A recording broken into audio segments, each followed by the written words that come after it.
अब रउआ लोग फेरा आरंभ करी। मंगलम भगवान विष्णु मंगलम गरुड़ध्वज मंगलम पुंडरीकाक्ष मंगलाय तनोहरि।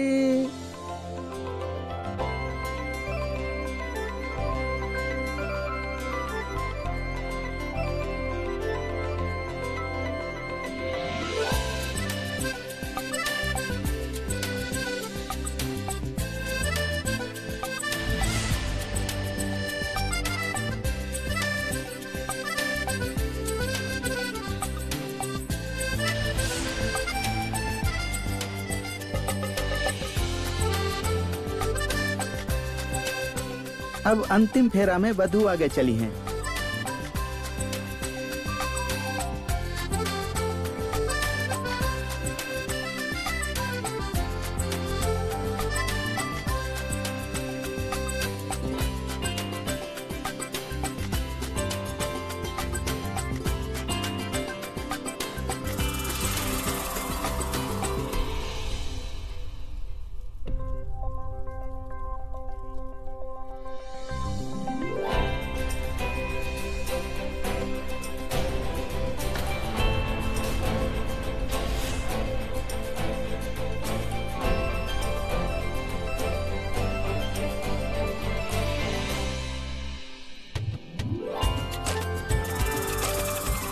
अब से तो हर तकलीफ हमारे बस संतोषी।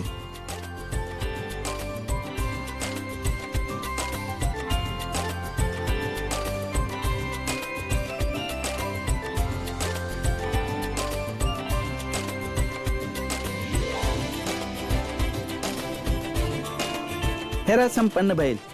अब रउआ सिंदूर विधि खातिर थान ग्रहण करी।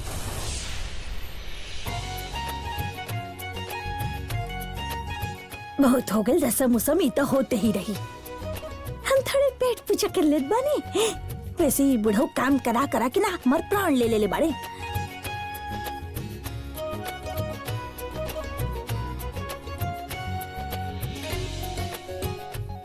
वाह वाह वाह, लखनऊ के पानी पूरी खा के तो मजा आ गई। अब थोड़े खाना भी चख लेत बानी, नहीं तो बाद में मेहमान झूठे नुक्स निकाली है। अब खोलो भैया खोलो खोलो। अब रउआ वधू के मांग भरी। सर्व मंगल मांगल्ये शिवे सर्वार्थ साधिके शरण्ये त्र्यंबके गौरी नारायणी नमोस्तुते। ये माविंद्र संनुद चक्रवाकेव दंपति प्रजयोनो स्वस्तको विश्वमायुर्वशनुताम्।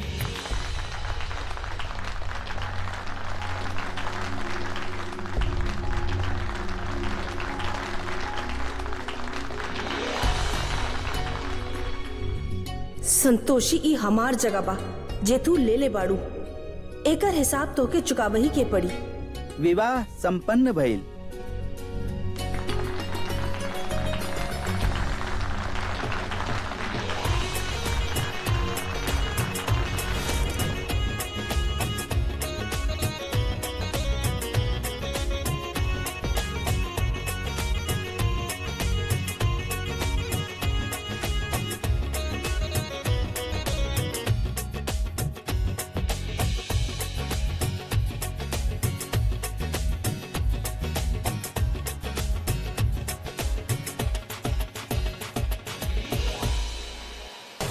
माते एके देख के हमके संतोषी के ऊपर कोनो संकट के आशंका हो रहल बा।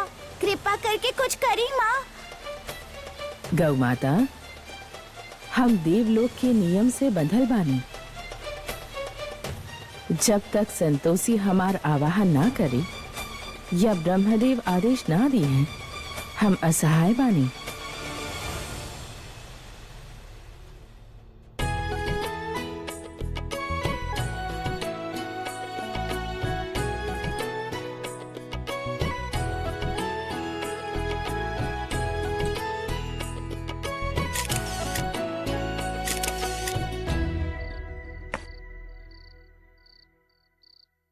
यहाँ खाद बानी सबकी नजर से बच के। वहाँ खाए तक लोग हमारा पर नजर लगे हैं।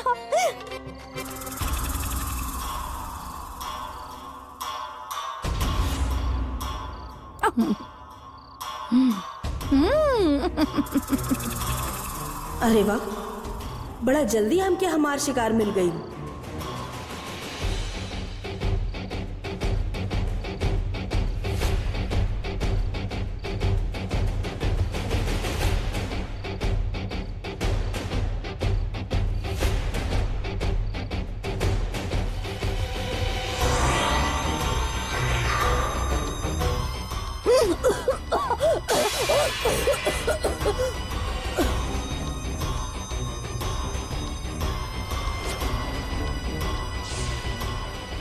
अब हम अपन काम भी पूरा कर लेब और केहू के पता भी ना चली। ये तृष्णा अकस्मात कहाँ चल गई? देवी पौलमी के प्रतिनिधि के पास सीमा से अधिक शक्ति बा।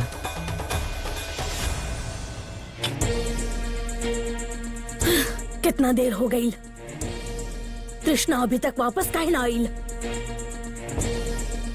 कहीं धैर्य के पकड़ते ना लेलस? ना ना, ऐसा नहीं खे हो सकत, ऐसा नहीं खे हो सकत।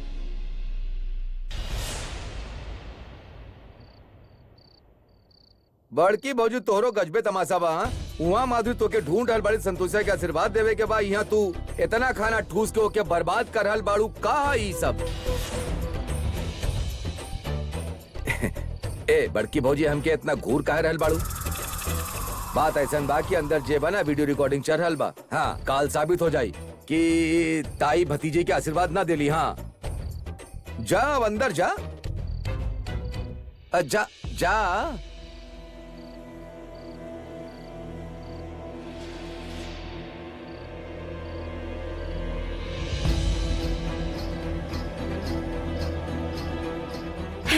दीदी जल्दी हो, तनी देखा जरा कितना लंबा समय बाद इतना अच्छा कैमरा से फोटो खींचा जा रहा है। चलो चलो चला ना, साथ में चल के फोटो खिंचवावल जाओ।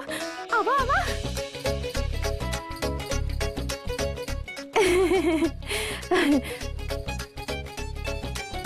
अरे गुड्डू बेटा तनी सरका ना। हाँ, हमके भी तो फोटो खिंचवावे के बाद। चली ना दादू, सबके सब फोटो खिंचवावल जाओ। चली।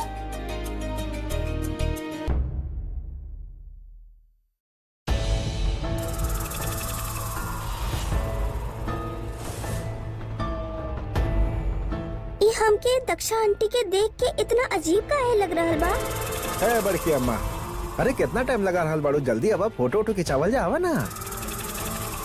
हमार रोंगटा खड़ा हो गई इनका घुरला से। ऐसन काहे लग रहा बा कि ई दक्षा चाची ना केहू और बा? अरे दीदी आवा ना, फोटो खिंचवाला आवा।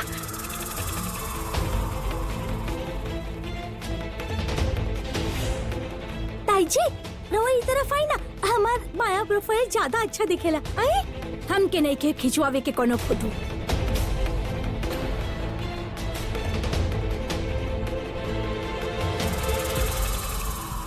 हमार तबीयत ठीक नहीं खे, हम कमरा में आराम करे जा रहल बानी।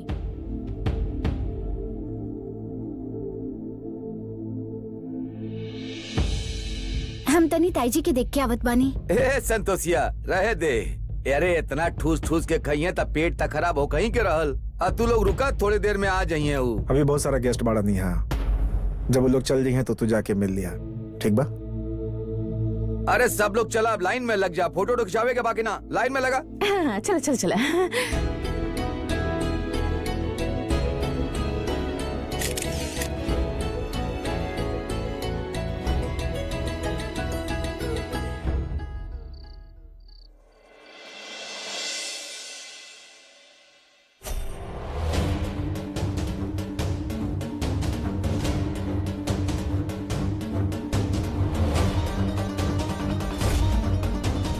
संतोषी, मृत्यु बाण से तो तू बच गईलू। अब हम तो के मौत के घाट उतारब।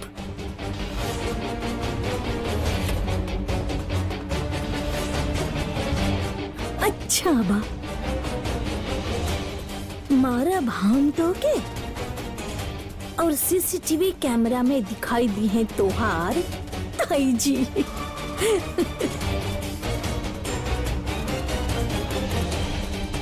आज तो के केहू नहीं खे बचा सकत संतोषी।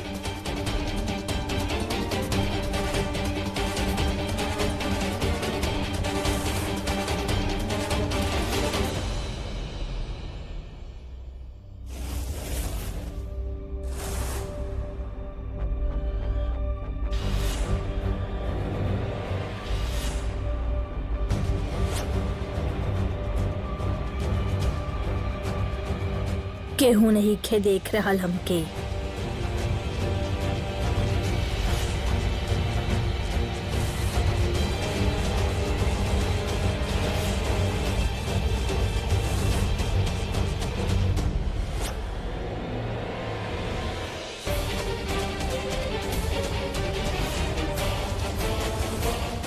आंटी रहुआ यहाँ का कर रहल बानी? ये फिर आ गई हाँ। आज हमरा रास्ता में जे भी आई ओके हम ना छोड़ब।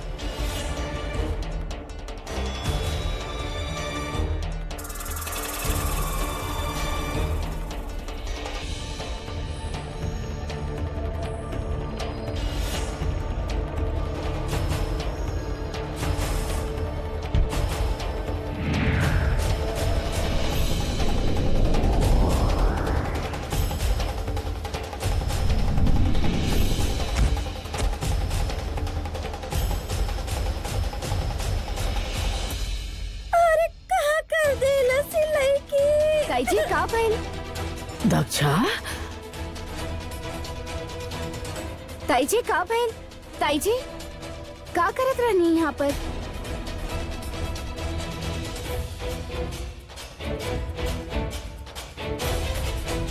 अरे का हो गई? अरे चप्पल अप्पल सुंघावा क्यों भाई? का चाचा जी? मम्मी ई आंटी रहुआ यहाँ का कर रहल बानी?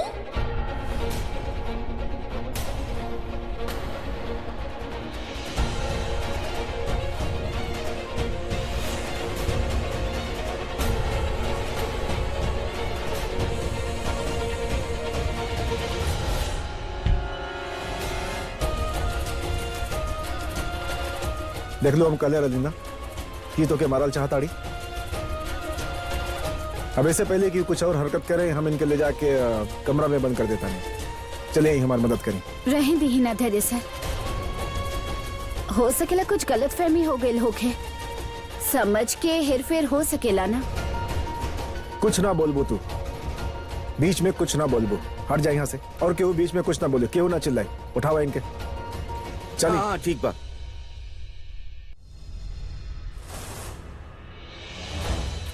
धैर्य सर ई बार छोड़ दी ही ना, आगे से ना करी है ई।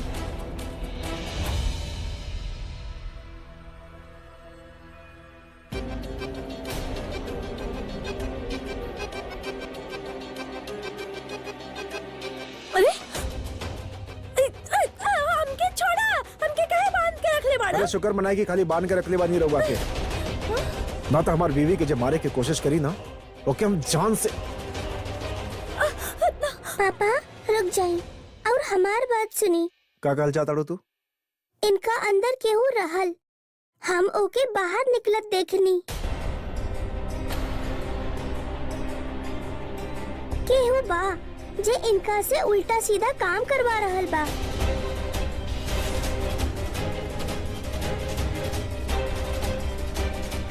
बाकी कैसे हो सकेला? जे काम ही कर रहल बाड़ी, अगर एकरा बारे में इनके पता नहीं तो ये एगो बीमारी हो गई ना। पापा ये बीमारी ना बा, बल्कि तृष्णा और कामनी आंटी के कोनो प्लान बा। कहे कि हम दक्षा आंटी के ऐसन बिहेवियर कब्बो नहीं की देख ले।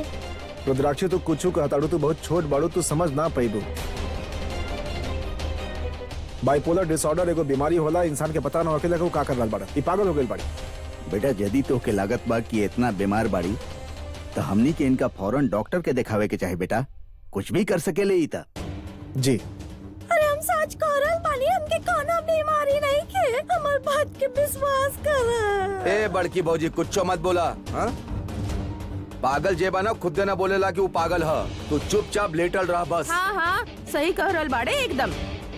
हाँ दया दीदी ना जब देखा था बाबूजी केहू न केहू के पीछे पड़ल रहेली। हाँ। इनकर आदत है ऐसन कइल, इनका खातिर कौनो बड़ बात ना है। हाँ। ना हम पागल नहीं के, हमके कोनो बीमारी नहीं के। संतोष बिटिया हम तोहर कसम खा के कहत बानी कि हम कुछ नहीं की कइले। तेरे बाबू हम सच कह रहल बानी।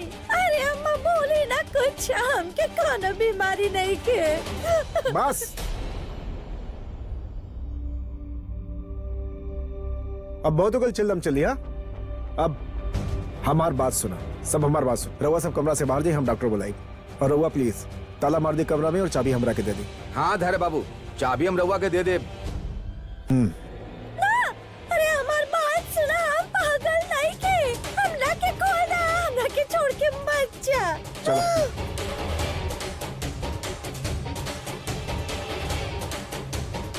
अरे बाबू हमार बात तो सुने, छोटे हमारा चलिए बात सब तो लोग। सुने। अरे क्यों ना सुनी, और चाबी रही हमरा पास। हाँ क्यों तो सुने हमार बात, हमके खोला, हम पागल नहीं, हम पागल नहीं। माते इस दृश्य के देख के देवी पौलोमी के अनुचर कोनो देह में प्रवेश करे के क्षमता रखेले, अतः संतोषी खातिर अत्यधिक घातक सिद्ध हो सकेला। पता ना ब्रह्मदेव ई विषय में शीघ्र कोनो निर्णय काहे नहीं खन ले रहल। माते एक बार पुनः बात करके देखी ना। हम अवश्य ही ब्रह्मदेव से बात करब, किंतु हमके विश्वास बा कि हमार भक्त के केहू हानि ना पहुंचा सकेला। रउआ निश्चित रही गौ माता, काहे कि रुद्राक्षी देवी पौलमी के प्रतिनिधि के उत्तर देवे में सक्षम बाड़ी। मोम, जब तक वो लड़की रुद्राक्षी संतोषी के साथे रही, हम होकर कुछ ना बिगाड़ पाई। कोनो तरह वो रुद्राक्षी के संतोषी से दूर कर रही के होगी। इतना परेशान मत होकर तृष्णा, हम कुछ सोचत बानी।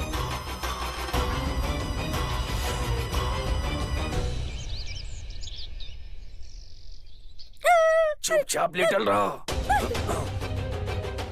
अरे छोड़ो छोड़ो हमके, हम पागल नहीं की, हम पागल नहीं की। देखिए रउआ पागल बानी कि ना, ही पागल खाना गैला के बाद ही पता चली। हम बोल रहे बानी ना रउआ से, अरे हम पागल ना बानी। अरे बाबू हमारी बात समझे ना।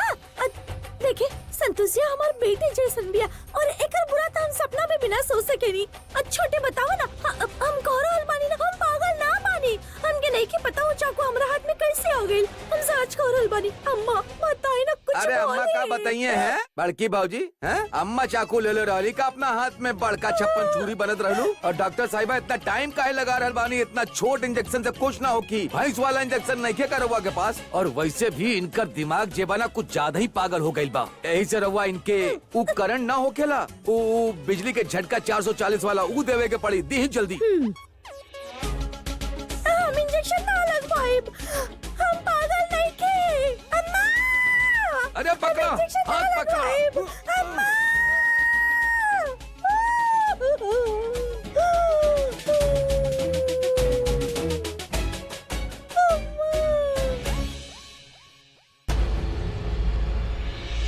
ब्रह्मदेव देवी पौलमी के प्रतिनिधि जौन माया के प्रयोग करके दूसरा के देह में जा रहल बाड़ी, वो बिना देवी पौलमी के सहायता के प्राप्त ना हो सकेला। यदि मनुष्य की भी शक्ति मिले लगी तो अनर्थ ही अनर्थ होगी। देवी संतोषी, हम राउर कथन से पूर्णता सहमत बानी, किंतु हम शीघ्र कोनो कार्यवाही नहीं कर सकत। काहे कि जौन आरोप रउआ देवी पौलमी पर लगा रहल बानी, और इस समय देवी पौलमी कारागृह में बंदी बाड़ी, वो प्रत्यक्ष रूप से केहू के भी सहायता नहीं कर सकत। असहाय हो गईल बानी हम यहाँ। असुरराज, यहाँ व्यतीत कईल गए प्रत्येक क्षण के स्मरण रखब, काहे कि यह क्षण मुक्त होखला के पश्चात ज्वाला जैसन भड़की। आशा बा हमरा द्वारा भेजल गईल पत्र शीघ्र ही अपन प्रभाव दिखाई। एकर अर्थ ई बा कि रउआ कौनो निर्णय ना लेब। ना देवी संतोषी, ऐसन बात कदापि नहीं खे। देव ऋषि ए विषय पर शोध कर रहल बाड़े। शीघ्र ही देवी पौलमी के प्रतिनिधि पर कार्यवाही अवश्य होगी। जे भी अपराध करी ओके दंड अवश्य मिली।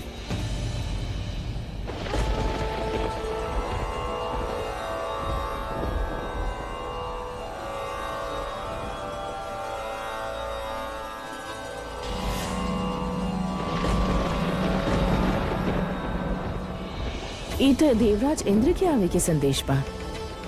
प्रतीत होखत बा देवी पौलमी के कारागार जाए के सूचना से ही उनकर आगमन भइल बा।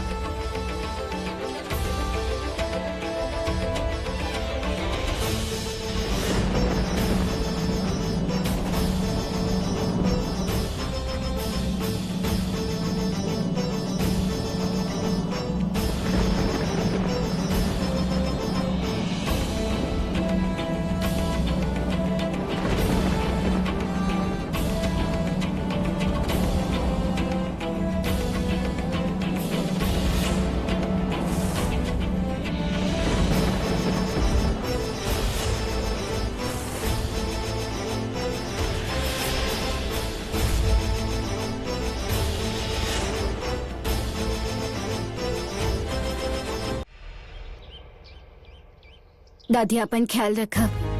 बेटा तू अपन ध्यान रखिया, हमके बहुत चिंता होला तोहार। भला होखे ई छोट बच्ची के जे काल रात दक्षा के देख लेलक, ना तो बेटा पता ना का हो जाइत। देखिए हमरा औकत रहुआ के संतोषी के टेंशन लेवे के जरूरत नहीं है, हम बानी यहाँ। हम जानत बानी जमाई बाबू, रहुआ बानी ना संतोषी के ख्याल रखे खातिर।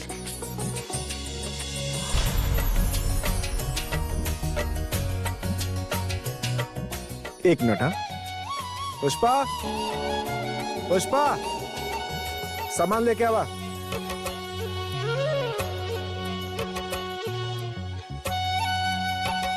बस रख जाएंगे, ठीक है।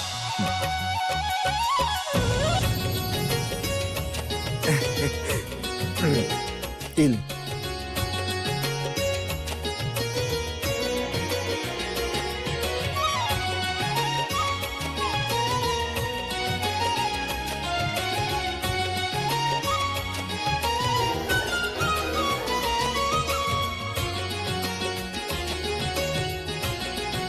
अरे धैर्य बाबू एक का जरूरत बा, रहे दी। ना ना लेत बानी रहुआ, इतना प्यार से लाइल बानी था।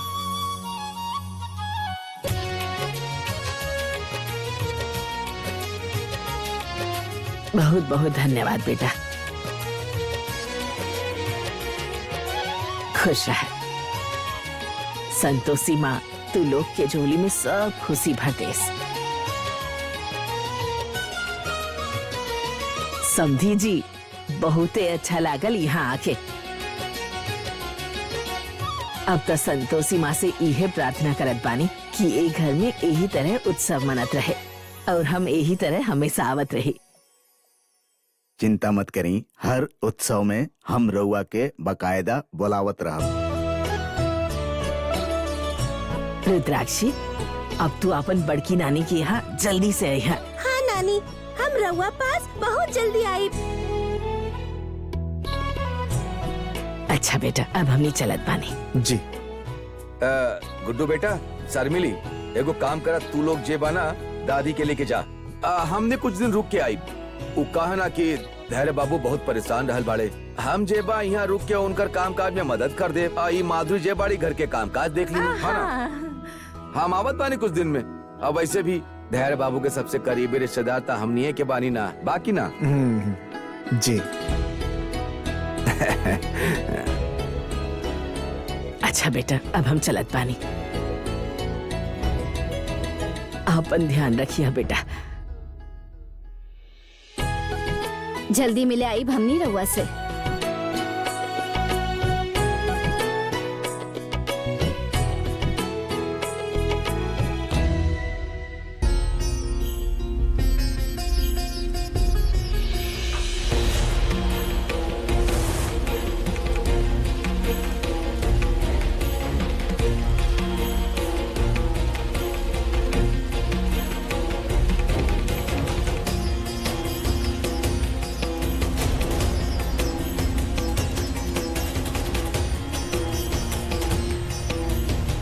देवर्षि देवराज इंद्र के साथ ही का कर रहल बाड़े।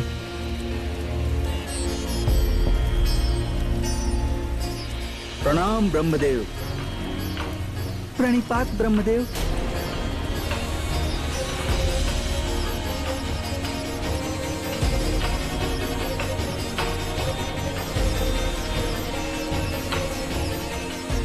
कृपया देव सभा में शांति बनेले रखी। देवराज इंद्र रहुआ अकस्मात यहाँ और वो अपन संपूर्ण सेना के साथे। ब्रह्मदेव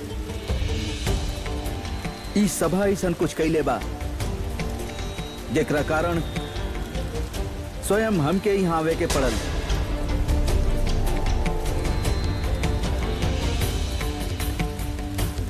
देवर्षि रहुआ ही संपूर्ण व्याख्यान बताई। अवश्य इंद्रदेव। प्रजापति, देवी पौलमी, असुरराज रहुआ दोनों आपन प्रतिशोध के भावना के कारण आज ही कारागार में बंदी बनल बानी और इतना सब कुछ होखला के पश्चात भी रहुआ दोनों के प्रतिशोध के ज्वाला कम ना भइल। देवर्षि रहुआ हतोत्साहित कर देवे से हम अपन निर्णय परिवर्तित ना करब। इस समय तरहुआ दोनों कारागार में बंदी बनल बानी। तरहुआ अपन प्रतिशोध कारागार में रह के कैसे ले देवी पौलमी? रहुआ कृपा करके एके देवराज इंद्र तक पहुंचा दी। बस इतनी बात बा। ब्रह्मदेव, हमार अनुपस्थिति में हमार पत्नी पर एक प्रकार के अन्याय रहुआ सब कैसे कर सके नहीं?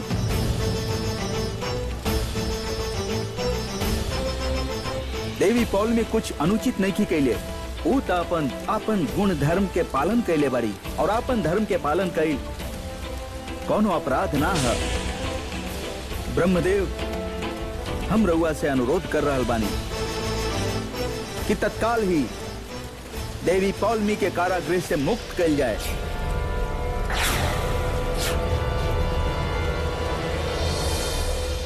ये तो विकट परिस्थिति उत्पन्न हो गई बा। इतना दुविधा के विषय बा, अब ब्रह्मदेव का करिए? देवराज इंद्र, बिना वस्तु स्थिति के ज्ञात कैले कौनो भी निर्णय पर पहुंचल कदापि उचित नहीं खे। देव सभा के गरिमा बनैले रखी, अन्यथा एके देव सभा के नियम के अपमान मानल जाई। ब्रह्मदेव, रहुआ जे माने के बा मान ली, किंतु हमार धर्म पत्नी के मुक्त करी। देवराज इंद्र, संयम रखी, हमके विचार करे खातिर थोड़ा समय दी।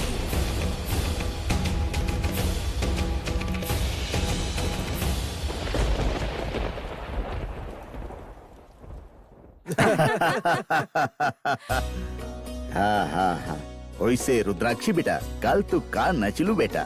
वाह, मजा आ गई। लोग तो बस देखते रह गए। हाँ, वो तो ठीक बा बाबूजी, लेकिन रहुआ माने के पड़ी कि नचैले तो हम रहनी बाना माधुरी जब हम बाबा बनल रहनी है। अरे अरे बाबूजी, रहुआ याद होखी ना जब हम बंगाली बाबा बनल रहनी तो यहाँ आयल रहनी ना। हाँ तो ये बाबूजी हम रहुआ की का बताई, इनका पर तो इतना पागलपन सवाल रहल ना कि इनका देखा देखी इनका सब भक्त पगला गइल रहले बिल्कुल। पापा, कितना दिन से रहुआ कहीं बाहर नहीं की गई? काहे ना रहुआ कहीं घूमे जाई? Not a bad idea. यदि बाहरे घूमे जाए की बात, सब लोग साथ चले ना, बड़ा मजा आई। हाँ हाँ, हमने अरे अरे अरे हाँ, हाँ, अरे अमेरिका। अरे बेटा, कहीं ना बेटा, कहा कि हमने बड़ तो लोग के साथे चलब त फायदा का बा बेटा। तोहनी दोनों घूमावा ना। अरे कल त तोहार शादी भइल बा बेटा। अब तू लोग के एक दूसरा के साथे थोड़ा वक्त अकेले में बितावे के चाहिए। हाँ पापा, रहुआ और मम्मा बाहर होके आई, हम यहाँ पर दादू के साथ खेलब।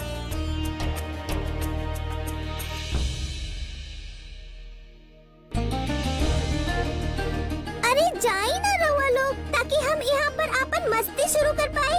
हाँ, धैर्य बाबू हो आई ना। हमनी कहता यहाँ घरे में पिकनिक बना ले बाउर का। हम तो ये पिकनिक बना ले। अब रउआ लोग इतना इंसिस्ट करल बानी तो मने हम कैसे मना कर सके नहीं। ठीक बा, हमने कहीं घूम के आ जाता नहीं, यही कहीं। हाँ तो एगो काम करा, जाके फटाफट तैयार होके आ जा।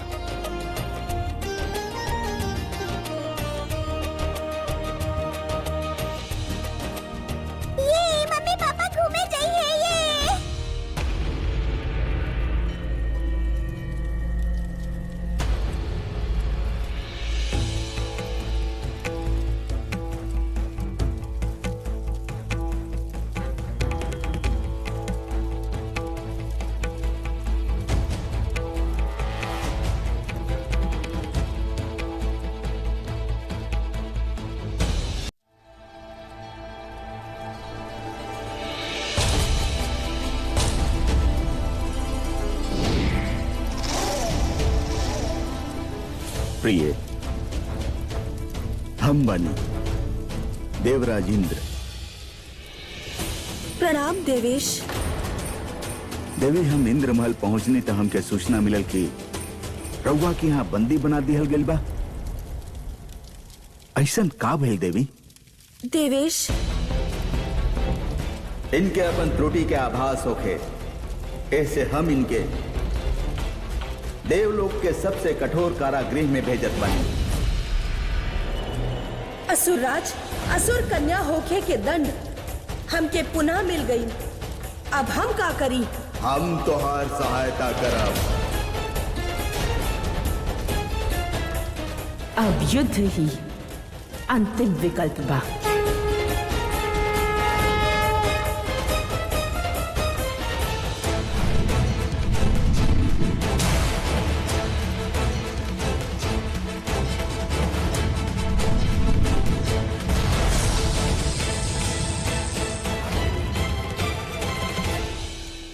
असुर राज और देवी पौलमी देव सेना से पराजित भी भइल बाड़ी। यही से असुर राज और देवी पौलमी के अनिश्चित काल खातिर कारागृह में डालल जात बा। अब रहुए बताई देवेश, हम ऐसन का कईनी जे हमके इतना कठोर दंड देल गई? का हम अपन धर्म के पालन करके कुछ अनुचित कईनी? तू शांत हो जा। हम ब्रह्मदेव के पत्र लिख देत बानी, वो शीघ्र ही तोहनी दोनों के यहाँ से मुक्त कर दी हैं। ना देवेश, सभा के निर्णय के परिवर्तित कईल इतना सरल कार्य नहीं थे। रउआ उनकर निर्णय के तर्क दे के अनुचित सिद्ध करे के होखी, तब्बे हमनी के मुक्ति मिली। देवी, हम देव सभा में कैसे जा सके नहीं? काहे कि यदि हम वहां गए तब देवगण असुर लोक पर आक्रमण करे खातिर हमके बाध्य करिए और फिर हम युद्ध के ना टाल पाई। काहे कि असुर लोग अपराध तक कैले बानी। शरणागत के रक्षा कैल अपराध कौना श्रेणी में आवेला देवराज?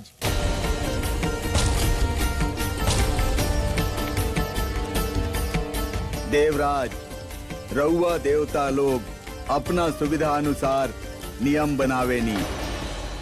यह ना हमनी के कृत्य के अनैतिक घोषित कर देवेनी। जब वह कृत्य स्वयं करेनी तो ओकरा खातिर तर्क गढ़ लेवेनी। असुरराज, हमनी जीवन के कल्याण के ध्यान में रख के नैतिकता और अनैतिकता के निर्धारण करेनी। असुरन के भांति अपना स्वार्थ खातिर ना।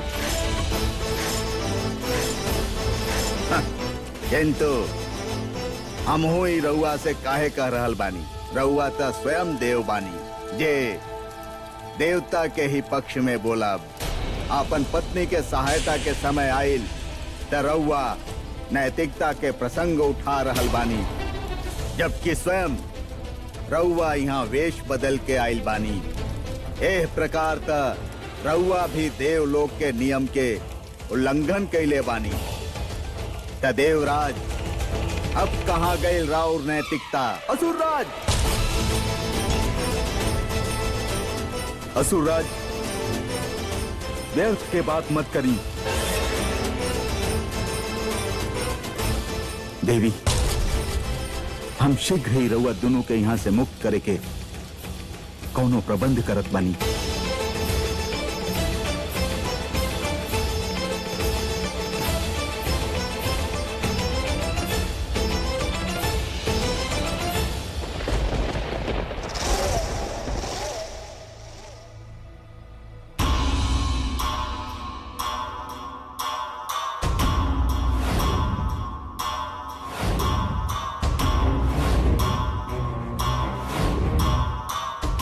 धैर्य के साथ ही ई जगह संतोषी के बदला में आज हम होखती, लेकिन ई संतोषी हमार सब सपना चूर चूर कर देलक। हमके पता बा तू अपन पापा के बहुत मिस कर रहल बाड़ा। तू चिंता मत करा, हमनी दोनों मिलके ओके ऐसा सबक सिखाए कि ओकर जिंदगी के सब खुशी उसे छिना जाए। और ऐसा तब होगी जब रुद्राक्षी और संतोषी अलग अलग होगी हैं। बाकी ये कैसे पॉसिबल होगी मॉम? पॉसिबल होगी तृष्णा, और ये काम ये बॉल करी।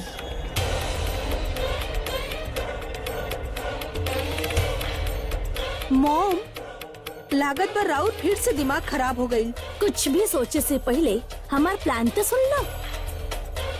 तृष्णा, ई बॉल में बॉम्ब बा, जेकर रिमोट कंट्रोल कामिनी के पास रही। और जब ये बॉल रुद्राक्षी के पास पहुंची, हम यहाँ से रिमोट के बटन दबा देब तो के बच्चे अचानक से ओकरा सामने आ जाए के बाद, ताकि ओकर ध्यान भटक जाए, फिर वो ओकरा पर शक्ति के प्रयोग न कर पावे। मॉम, केहू सही कहले रहे, माँ और बेटी के रिश्ता सबसे पक्का और सच्चा हो खेला। I love you mom. I love you two.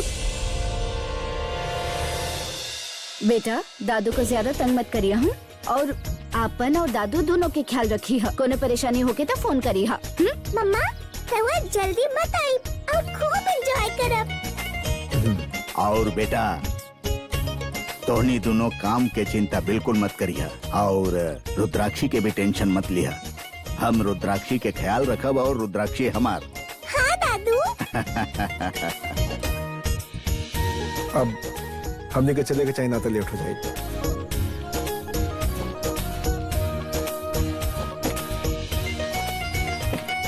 Take care mummy, take care papa, by.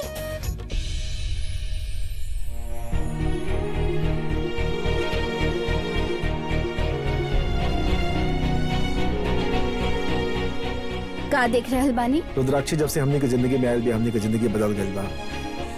सब कुछ कितना अच्छा लग रहा बना, और वो जब आस पास होके लेते हमने के पास परेशानी ना आवेला। बचा हो खेले ही खुशी के खजाना। सही कह लो तू। अच्छा अब चलिए, ऐसे पहले केहू और आ जाए इंस्ट्रक्शन देवे खातिर, हमने के चले के चाहिए। चला बेटा अंदर।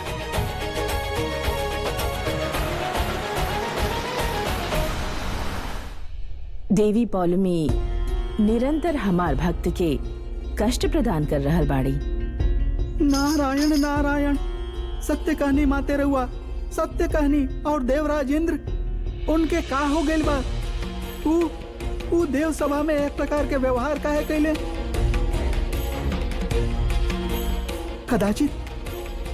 कदाचित देवी पौलमी उनके अनुचित संदेश तना भेज देले। क्षमा चाहत बानी, किंतु पत्रवाक तो हम ही रानी, परंतु हम उनका संदेश ना पढ़ सकत रहनी। हमके लागत बा देवराज इंद्र के अवश्य ही कौनो भ्रांति भइल बा। यही से हमनी के देवराज के पास सही सूचना भेजवावे के होगी। रउआ सत्य कह रहल बानी देवी संतोषी। उचित संदेश पहुँचे से हमनी के चिंता भी समाप्त हो जाई। उत्तम, अति उत्तम विचार बाई। और यही से स्वयं परम पूज्य पिताश्री ब्रह्मदेव ई कार्य कर रहल बाड़े, और ये विषय पर कोनो निर्णय लेल उनके वश में बा।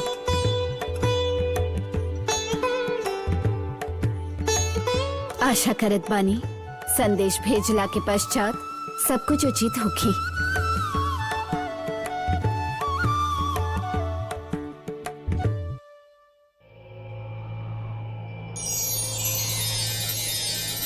प्रणाम महादेव। प्रणाम ब्रह्मदेव। महादेव, देवराज इंद्र देव सभा के नियम के विरुद्ध जाके उचित नैखन कैले। अब रउआ स्वयं बताई कि आगे का करे के बा। पत्नी मोह के कारण देवराज इंद्र उन्मत्त हो गए बड़े, यही कारण वो देव सभा के मर्यादा के भी स्मरण ना कैले। परंतु रउआ चिंतित मत होखी ब्रह्मदेव, देव सभा में लेल गए निर्णय के ही पालन होगी। और यदि देवराज इंद्र ओकरा विरोध में कुछ कैले तो वो घटना के जांच हम स्वयं करब।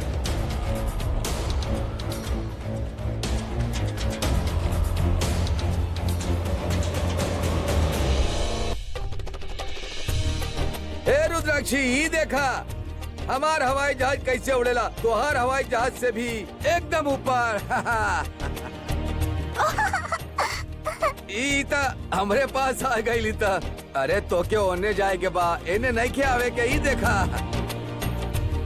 अभी उड़ल यहाँ। हाँ वाह, अब तू फेंका अपन। चली अब देखिए हम कितना ऊंचा उड़ावत बानी। देखी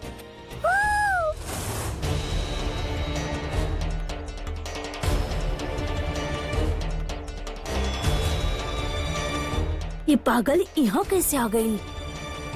रोज तो यहाँ रुद्राक्षी अकेले खेले ले।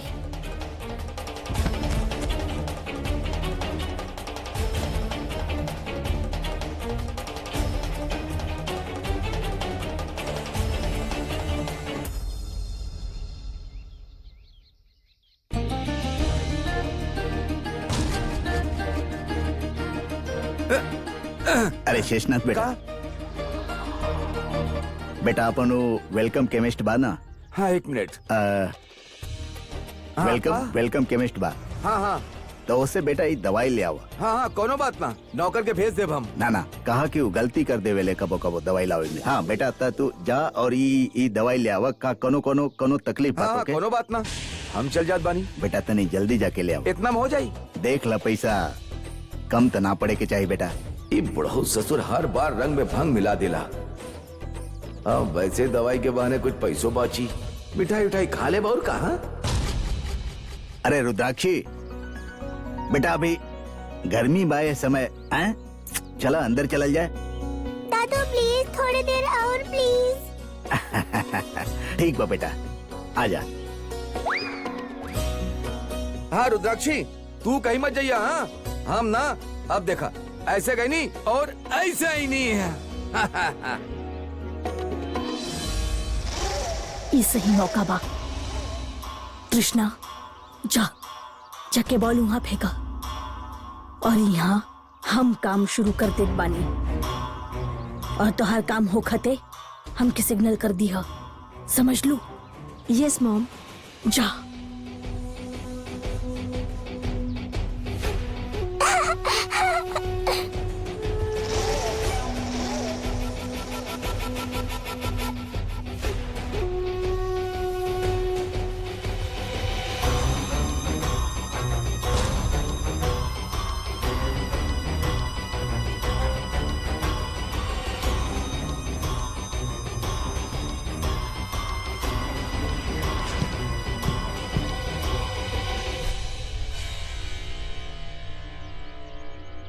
ये बॉल यहाँ कहाँ से आ गई?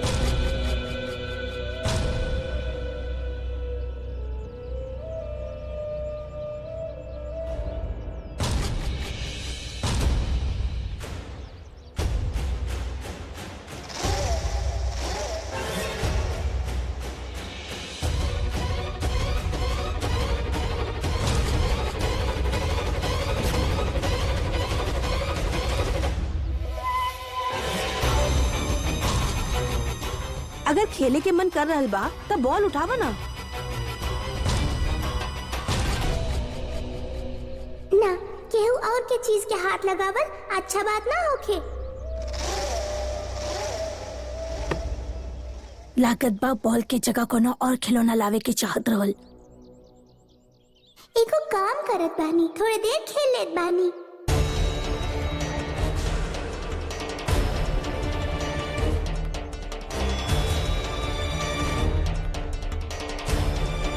ई बॉल जेकर भी बा, अगर वो मांगे आ गइल तो? इतना का सोच रहल बाड़े? अरे उठावा ना बॉल। एको काम करत बानी, उठाइए लेत बानी।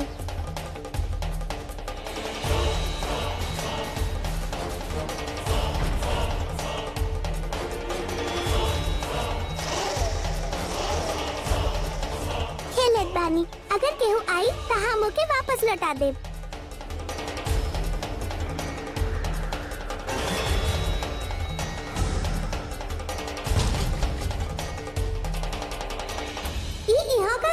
बाड़ी।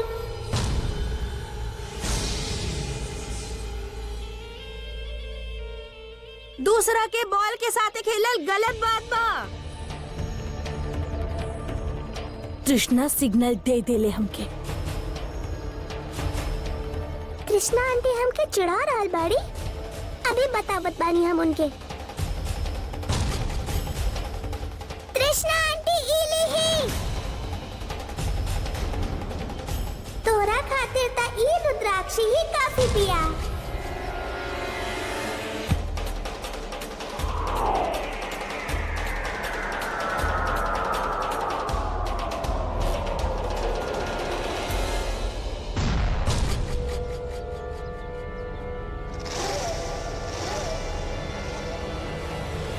ये बॉल कहाँ चल गई? मॉम कुछ तो भइल ना, और वो लड़की हमरा सर पर बॉल मरलक। बाकी मॉम इतना जरूर पता चल गई कि ये रुद्राक्षी ऐसे नहीं खे मरे वाली। सही कह रहल बाड़ू तू। बाकी कोनो भी तरह से एक रास्ता से हटावे के होखी, ना तो ऊ हमनी के काम होखे ना दी। मॉम ये सब हमनी बाद में सोचे की, फिलहाल हमनी यहाँ से निकले के होखी। चली मॉम।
तेगो काम कैल जा हमने।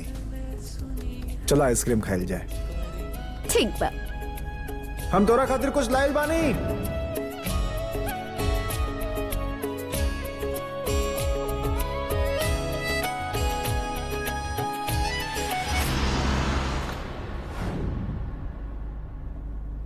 ना ना आइसक्रीम ना खाइल जाए हमने, कुछ और खाइल जाए। काहे आइसक्रीम नहीं खी खाए के? संतोषी हम जानत बानी रवा का सोच रहल बानी। संतोषी कोनो स्पेशल के खो के पाइल कहो के हम अच्छा से जानीला। अब इसे डर डर की जिंदगी तो नहीं खिंचियल जा सकत ना। जिंदगी नया नया अनुभव के नाम है। अब आइसक्रीम से जुड़ल एगो अनुभव खराब है कर मतलब ये थोड़े ना बाकी पूरा जिंदगी आइसक्रीम ना खाई। वैसे रवा कंजूसी करे के बात वो बात अलग बा। बाप रे, इतना बड़ा इल्जाम लगा दे लो हमरा पर। वैसे दुनिया खातिर हम कंजूस, खड़ूस, गुस्सा वाला हो सके ना, बाकी हमार सारा दौलत, हमार सारा प्यार खाली तोहरा खातिर बा। चली बहुत अच्छा बा। फिर हम 2 आइसक्रीम खाइब। ना एगो खाइल जाए मिल बांट के प्यार से। कंजूस 4 खा ले जाए हमें का बा। चला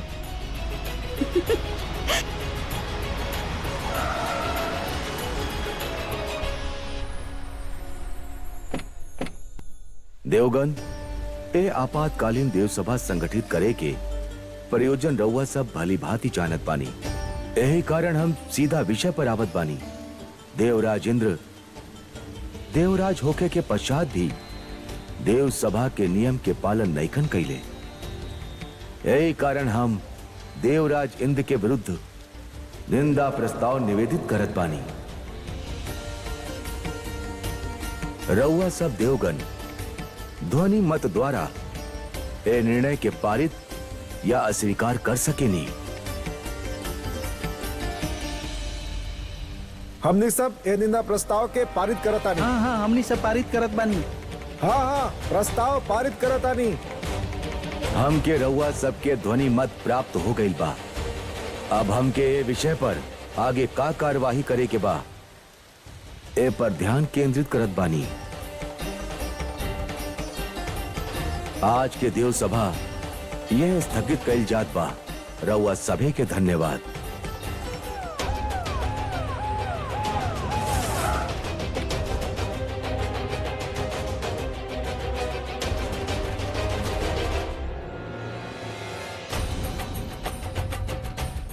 अरे भैया ए तोहार दिमाग खराब बा का भैया? अरे पागल के यहाँ काहे ले आइला? पागल ना बानी हम। अच्छा खड़ा का बड़ रिपोर्ट दिखावा हमार।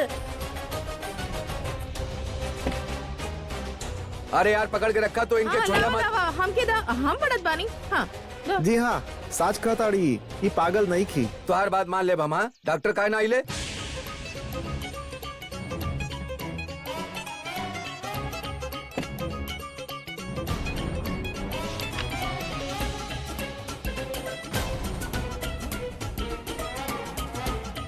अरे हो गई? अरे का करल बाड़ू? ये महंगा वाला भाषा अंग्रेजी तोहरा बस के नहीं कही। छोड़ा। अरे रुका समझेगा।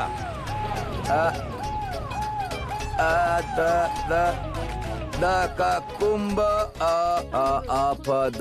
मतलब एक मिनट तो के समझ में ना आई। हमके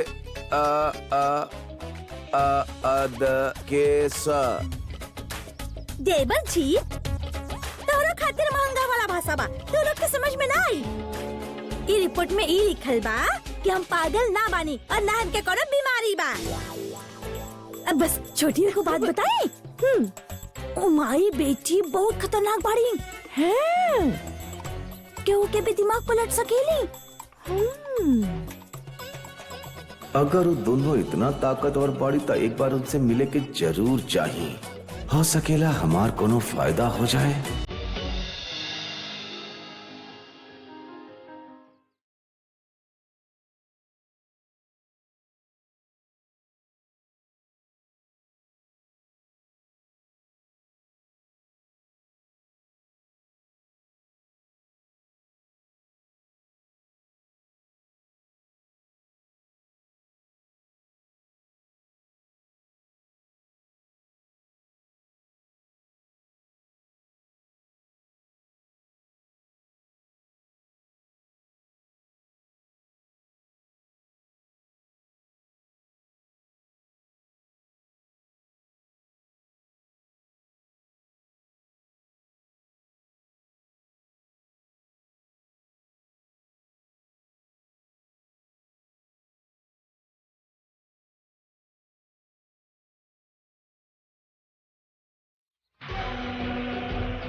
लो हमने मौका ढूंढत रहनी और मौका यहाँ हमने के सामने आ गई।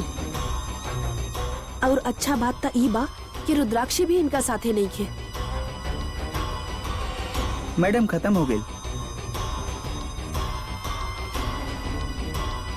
तृष्णा तो के पता बाना कि का करे के बा।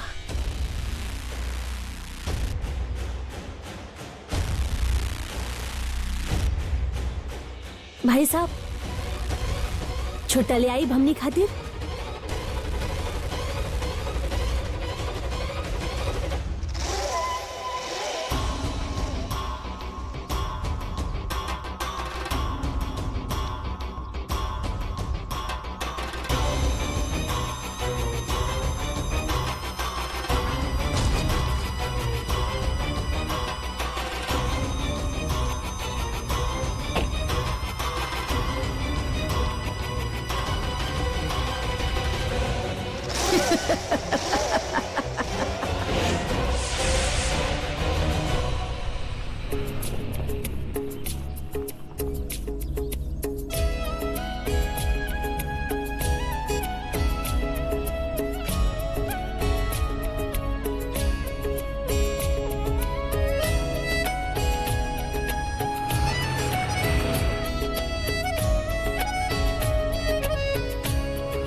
संतोषी, कितना प्यारा बैलून बना वहां पर। रुद्राक्षी खातिर ले लेता नहीं, खुश हो जाई। हाँ वहाँ थोड़ी देर रुकब गाड़ी, हम फटाफट हम लेके आ रख लेता जाए। नहीं।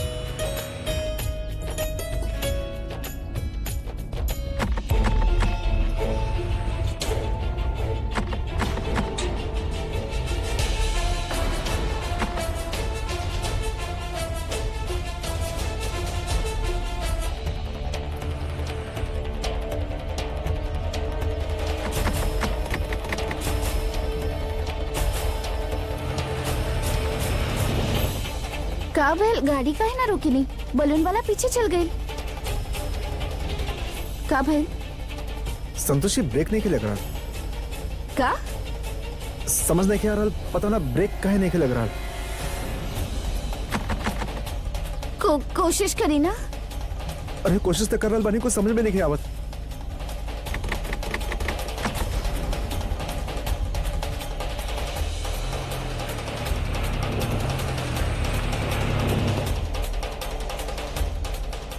का भेल, नहीं खे लग रहा है। लगा था ब्रेक फेल हो गए।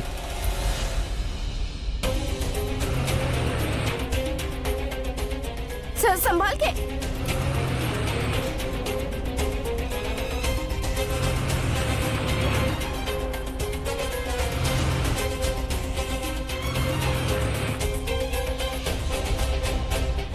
धैर्य सर, आराम से आराम से।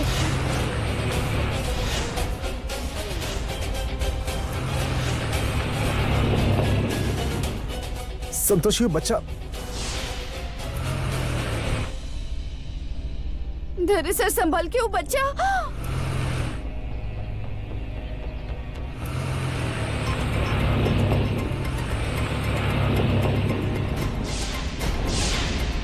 तिकड़ तिकड़ तिकड़ तिकड़ तिकड़ तिकड़ तिकड़ तिकड़ तिकड़ तिकड़ तिकड़ तिकड़।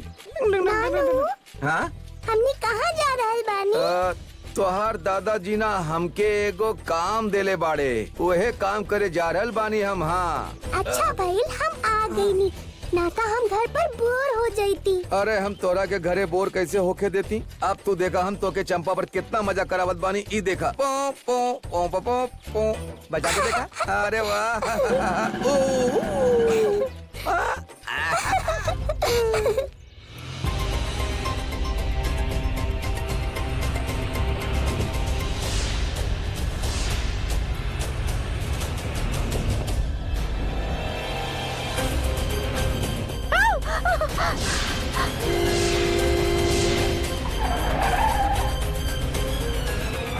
अरे अंधा बाड़े का? हाँ, हे माँ, लाख लाख शुक्र बा, बच्चा के कुछ ना भइल।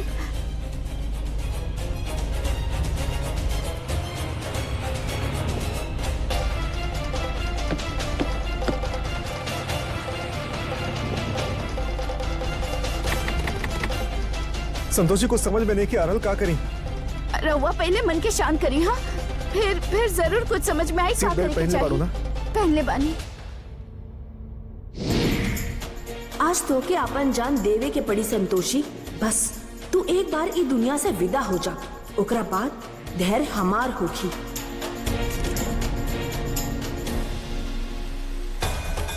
माते, तृष्णा तो संतोषी के जीवन लेवे वाली बिया, कुछ करी अन्यथा।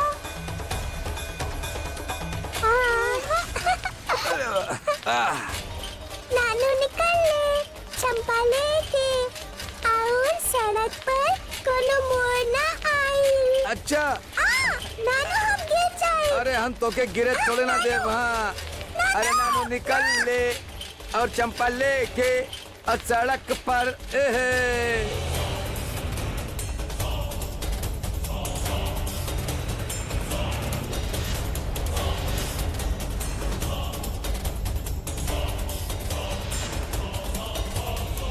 संतोषी, वैसे हमने पास एगो ऑप्शन बा।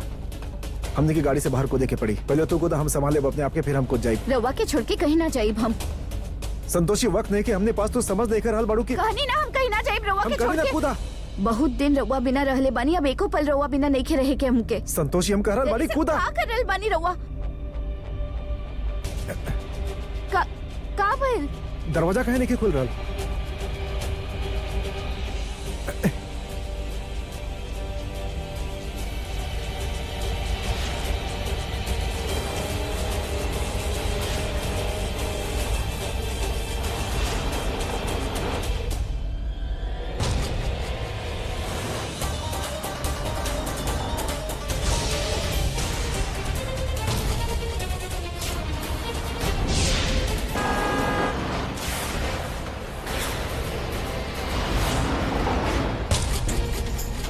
एक एक कहल जाला सोना पर सुहागा। जैसे ही ई कार ट्रक से टकराई हम धैर्य के लेके बाहर कूद जाए। संतोषी, तोहार जिंदगी की कहानी अब खत्म होके वाला बा। बेचारी संतोषी।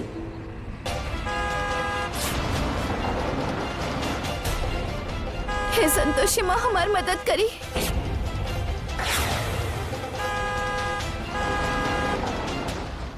अब हमके ही कुछ करे के होगी।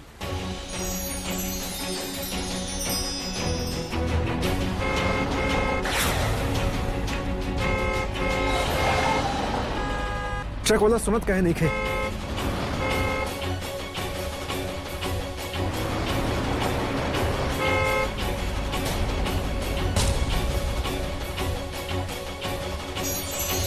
हाँ? अरे ना, अरे ये का भाई, ससुरा बैटरी खत्म हो गई बा।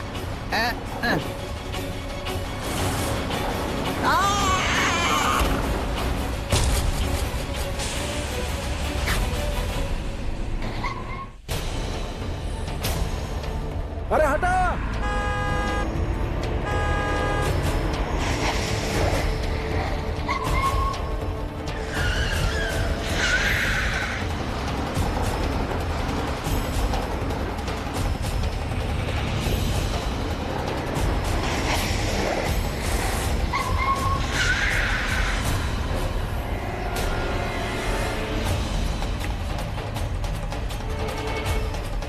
अरे ये तो पापा के गाड़ी बा। रुद्राक्षी, रुद्राक्षी! रुद्राक्षी, रुद्राक्षी हटा! ये लोग इशारा कहाँ कर रहल बाड़े हैं रुद्राक्षी? हटा सामने से।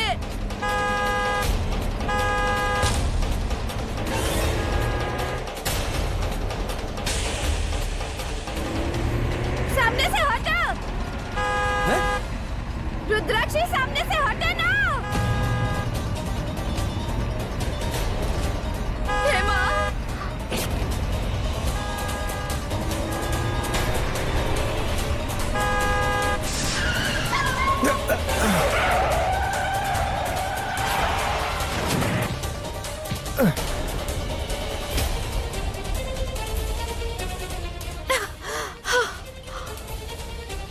संतोषी, अरे धैर्य बाबू, रहुआ ठीक था बानी? संतोषी तो ठीक बाड़ू ना? बाहर निकला। तो क्या कहीं चोट तो ना लगल? रहुआ ठीक बानी? हाँ, हम ठीक बने। संतोषी के मार के हम धैर्य के बचावे वाला रहनी, लेकिन ई लड़की फिर से हमार सब काम बिगाड़ देलक। फिलहाल हमारे यहाँ रुकल ठीक नहीं है, तो उसे तो हम बाद में निपटब। रुद्राक्षी,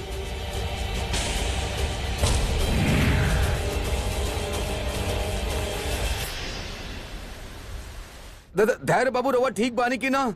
संतोषिया तू ठीक बाड़ू? ठीक बानी चाचा जी। हाँ, हम नहीं ठीक बने। बेटा ला पानी पिया। हाँ, दी पानी दी। माता रानी के कृपा से रउआ लोग सुरक्षित बानी। बाकी राउर गाड़ी इतना तेज काहे भागत रहल? पता ना कैसे, लेकिन गाड़ी के ब्रेक फेल हो गए रहे। मम्मी पापा, रोलो के चोट तो ना लागल ना? ना बेटा, दोनों ठीक बानी। बस तोहर पापा के गाड़ी के थोड़ा नुकसान हो गए। ये कार हमनी के लाइफ से ज्यादा इम्पोर्टेंट नहीं है, हमनी के लाइफ से ज्यादा कीमती नहीं है। हमनी के जान ज्यादा कीमती बा। हाँ, देखिए रउआ लोग यहाँ पर हमनी के मदद करी, यानी बहुत बहुत शुक्रिया। Thank you so much. अब रउआ लोग बिल्कुल टेंशन मत ली, हमने बिल्कुल ठीक बने। चलिए। मम्मी पापा, हम रउआ दोनों के देख के घबरा गइल रहनी। मम्मी पापा, रउआ लोग हमसे प्रॉमिस करी कि रउआ हमके छोड़ के कहीं न जाए। अब जेकर इतना क्यूट बेटी हो कि वो के छोड़ के कैसे जाए? संतोषी माँ के आशीर्वाद से हमने दोनों बिल्कुल ठीक बानी। तू परेशान मत होगा। हाँ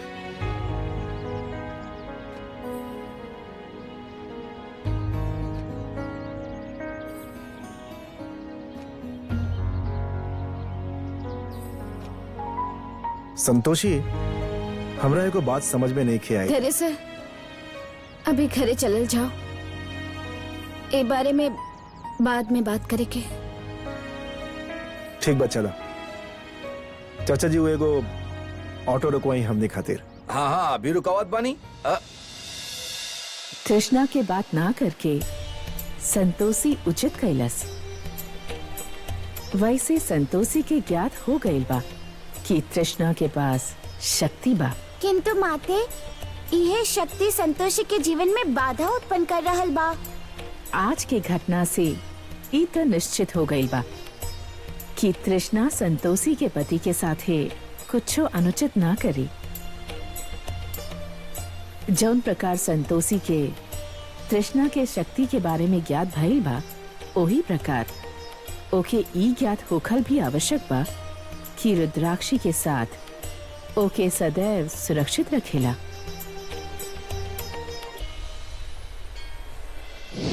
नारायण नारायण, हमके तो आश्चर्य हो रहा बा कि रउआ इवा कारागार में बानी, परंतु ओकरा पश्चात भी रउआ अपन पति देवराज इंद्र के विरुद्ध निंदा प्रस्ताव पारित करवा देनी। ई ता अत्यधिक अच्छा सूचना बा। यदि देवराज इंद्र देवता के विरुद्ध हो जाइए त क्षण भर में हमार कार्य हो सकेला। देवता लोग निंदा प्रस्ताव पारित करके जौन अग्नि प्रज्वलित कैले बाड़े, अब हमके ओके और विध्वंसक करे के होखी।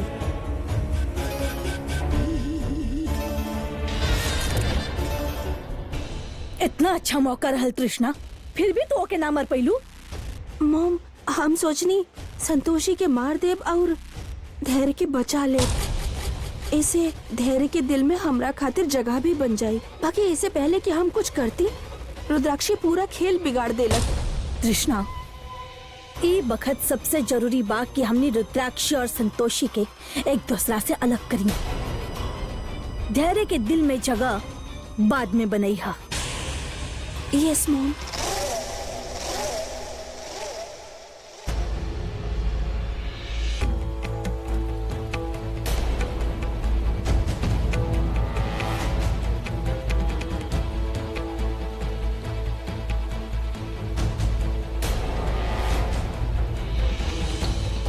ब्रह्मदेव, ई कहा? देवराज इंद्र, ये देवी पौलमी के विरुद्ध आरोप पत्र है। एकर का अर्थ बा प्रजापति? शासन और शस्त्र सदैव सूझबूझ के साथ चलावल जाला। देवराज इंद्र, रउआ स्वयं देवलोक के नियम के अमान्य ठहरले बानी। यदि रउआ देवलोक के मत के ना मननी ता हम और समस्त देव सभा रउआ स्थान पर नवीनतम इंद्र के चुनाव कर ले।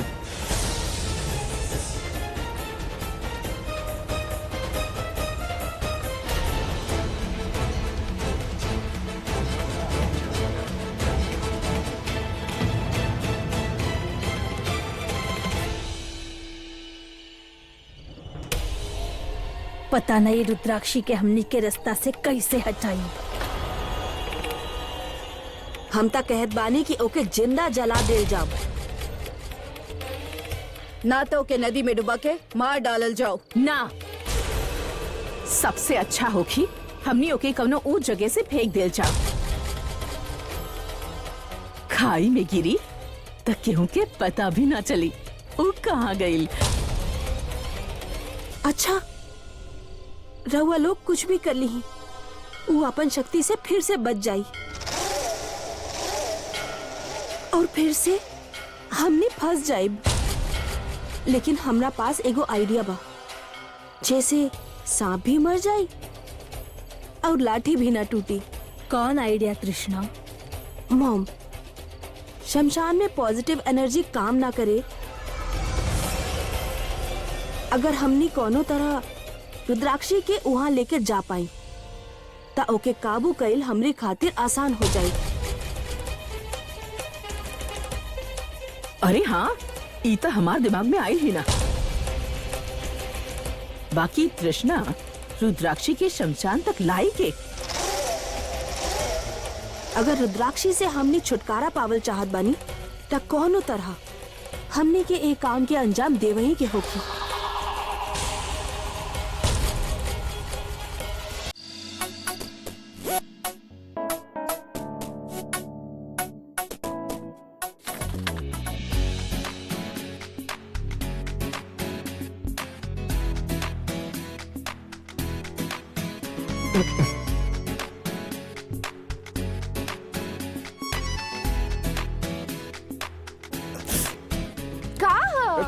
अरे तू यहाँ कब से बढ़ो यहाँ पर? कहा बोला? कहा बोल के का मतलब? 15 मिनट से यहाँ बानी। ये फाइल सबसे नजर हटी तब तो ऊपर जाई। सौतन फाइल कहीं के। अच्छा, तो ये सब फाइल तो हर सौतन बाड़ी? ये फाइल तो हर दुश्मन है ना, इला साइड कर देनी। अब बोला कहा? काहे आयल रहनी की खाना तैयार बा, अब बस चली। अरे लेकिन हम देखा, ट्राई टू अंडरस्टैंड। हम जोन कहल चाहता नहीं, प्लीज डोंट रिएक्ट। हम सवेरे से बाहर बानी तो कुछ काम ना हो पाए। अच्छा हाँ। और ई जोन काम बा बहुत इम्पोर्टेंट बा। ई ईमेल भेजल बहुत अर्जेंट बा हमरा खातिर। अच्छा, ना तो हमारा काम काफी हैम्पर हो जाए। और काम धर्म बा, धर्म पूजा है तो एगो काम करा, तो खा ला, हम बाद में खा ले। केहू एकदम सही कहले बा। एक समय के बाद पति केहू के ना सुनेला। हमके पता रहल कि रउआ खाए खातिर ना आई, तो यही से का बता के तो जा।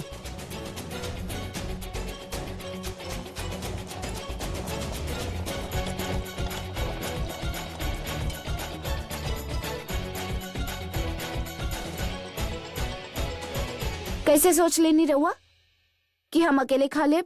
वाह, जब खाना लेके आयल रहलू तो परेशान काहे करत रहलू? काहे कि कबो कबो पति के परेशान भी करे के चाहिए। ओ का कि हम देखत रहनी कि हमार पति देव खातिर हमार जे अंदाजा बा वो सही बा कि गलत। चिंता मत करी, सबे के खाना खिला देले बानी, खाली हमने दोनों बाकी बानी। अब हमके बात में ऐसे उलझाई मत, ना तो बाद में कहा समय खराब कर देनी। अभी अच्छा, रहुआ काम करिए और साथ में खाना खात रही।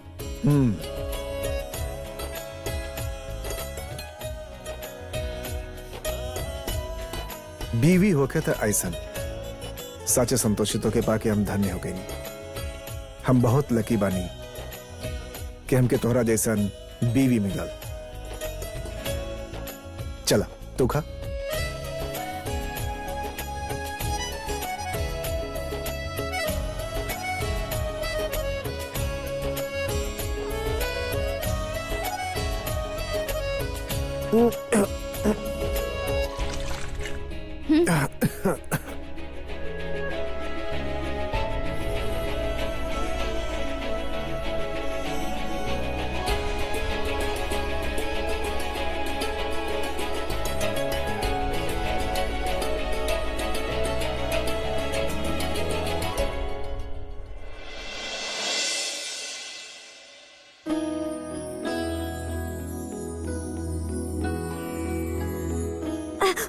पूजा हो गई का? पूजा हो गई बा, बस आरती करे के बा। हमके माफ करब माता, हम आज फिर से देर से आई नहीं। अरे बाकी संतोषिया, हम सोच को रोल बनी, अब कल से हम तोरे साथे उठे और हम वही संतोषी माता की पूजा करब। जैसे वो तृष्णा के जादू हमरा पर ना चले, माँ की कृपा बनल रहे हमरा पर बस। मम्मी, राहु ताई जी के तब कार्टून सीरियल में होके के चाहत रहल ना।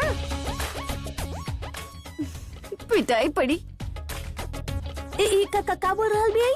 कुछ ना ताई जी, गुस्सा मत करिए। हाँ, मार और बात सुन ले बाड़ी। आई आज से ही पूजा शुरू कर दी।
कृष्णा, आज कोनो भी तरह से हमने वो रुद्राक्षी के किडनैप करब। मॉम, रहुआ तो ऐसे कह रहल बानी जैसे रुद्राक्षी के किडनैप कईल बायां हाथ के खेल होके। याद करी, पिछला बार ये दांव उल्टा पड़ गई रहल। अरे खेत गले बाबा बाजार गली माँ, अकेली बानी घर में तू आजा बाल माँ। का भइल? के देख रहल बाड़ू? ओ राव राइट में रहुआ देखब मत। संतोषी के चाचा हमने के देखने जा रहल बा। एक खोपचा में खड़ा होके का करल बाड़ी दोनों? हाँ, लागत पर कोनो धुआंधार प्लानिंग कर रहल बाड़ी। हाँ, लेकिन हमके ऐसे कहा, हमके तो इनकरा से मिले से मतलब बा।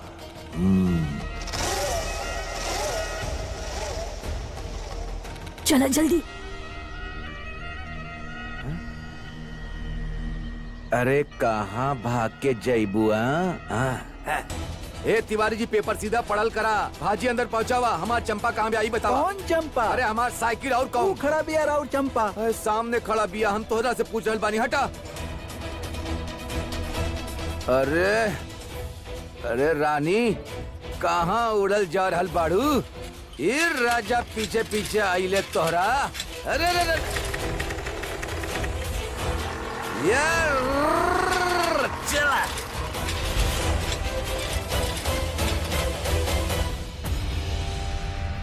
ब्रह्मदेव तोहरा विरुद्ध आरोप पत्र प्रस्तुत केले बड़े, जेकरा में स्पष्ट केले बड़े कि धरती के सामान्य नियम के साथे तू छेड़छाड़ करे के प्रयत्न कैलू। इहो कहले बड़े कि यदि हम देव सभा के निर्णय से सहमत नहीं की तो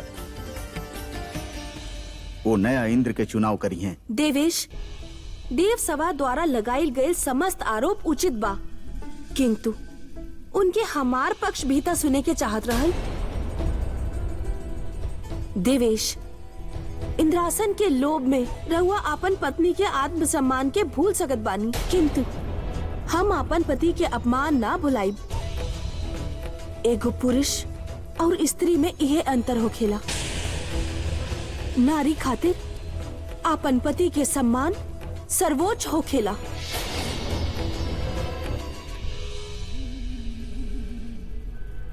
हम कारागृह में बानी, किंतु ऐसे रहुआ थोड़े न कोनो कष्ट हो रहल बा। कोनो बात ना, रहुआ देवता के साथ दी, हम अपन कष्ट स्वयं ही भोग लेब।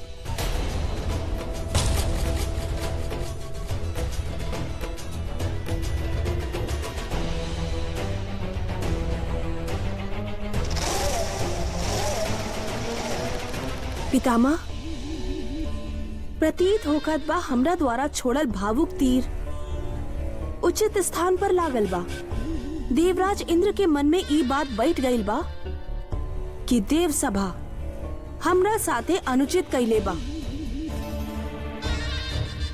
देवेश स्वर्गलोक के राजा बाड़े, उनकर बात के अस्वीकार कइल केहू के वश के बात नहीं खे। यदि नया देवराज के चुनाव होत बा ता हो सकेला उनके ही विजय पुनः होखे। पुत्री, इतना उत्साहित मत होखा। देवगण कुछ करस, किंतु आपन देवत्व ना छोड़ी हैं। हमके नहीं खेलागत देवराज इंद्र के देव सभा के नियम के विरुद्ध गईल संभव होखी। यहाँ से मुक्त होके खातिर हमनी के कोनो और मार्ग ढूंढे के होखी। असुरराज, हम देवराज के मन के भली भांति जानत बानी। देखब ऊ अवश्य ही हमनी के सहायता करी।